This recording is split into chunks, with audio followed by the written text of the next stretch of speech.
Ofittummaan maali? Miidhaa akkamii jireenya keenya irratti fiduu danda'a? Amma dhumaatti yoo hordoftan ofittummaan jireenya keessan miidhamaa yoo jiraate ni baraaramtu. Dhukkuboota gurguddaa 10 kan ofittummaan jireenya keenyatti fidu. Tokkoffaa, ofittummaan diina barachuuti. Yeroo ofittummaa keenya irratti garmalee xiyyeeffannu namoota biroo irraa barachuu hin dandeenyu. Ofittummaan akka waan hundumaa dursinee beekneetti akka yaannu nu taasisa. Lammaffaa, ofittummaan diina kalaqaati. Yeroo waa'ee ofittummaa ofii keenyaa garmalee yaannu yaada haaraa dhaabbanaan taanu. Yaanni mataa keenyaa isa hundarra caalu jennee akka yaannu nu taasisa. Sadaffaa, ofittummaan diina hojii gareeti. Yeroo garmalee ofittummaa keenya irratti xiyyeeffannu namoota biroo wajjin akka gaariitti hojjechuu hin dandeenyu. Isaan waliin wal tumsuu dhiisnee isaan waliin dorgomuu irratti akka xiyyeeffannu nu taasisa. Arfaffaa, ofittummaan diina milkaa'inaati.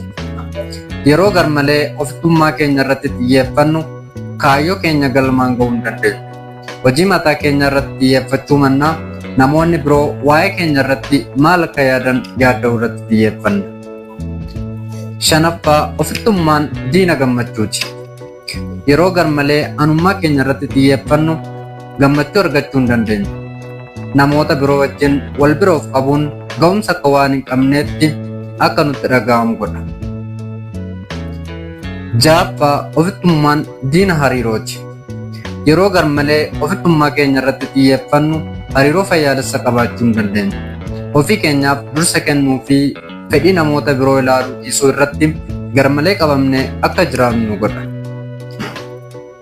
Torbaffaa, ofittummaan diina nagaati.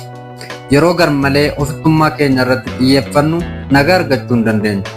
Namoonni kaan maal akka nutti yaadanii fi namoota biroo irratti akkamitti akka nu ilaalan irratti garmalee yaaddomna.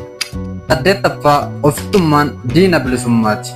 Yeroo garmalee ofittummaa keenya irratti xiyyeeffannu bilisa ta'uu hin dandeenyu. Namoota biroo of mirkaneessuu akkasumas akka isaan nu irratti eeganitti jiraachuu akka qabnutti garmalee nutti dhaga'ama. 9ffaa, ofittummaan diina gara laafinaati. Yeroo garmalee ofittummaa ofii keenyaa irratti xiyyeeffannu namoota biroof gara laafina qabaachuu hin dandeenyu.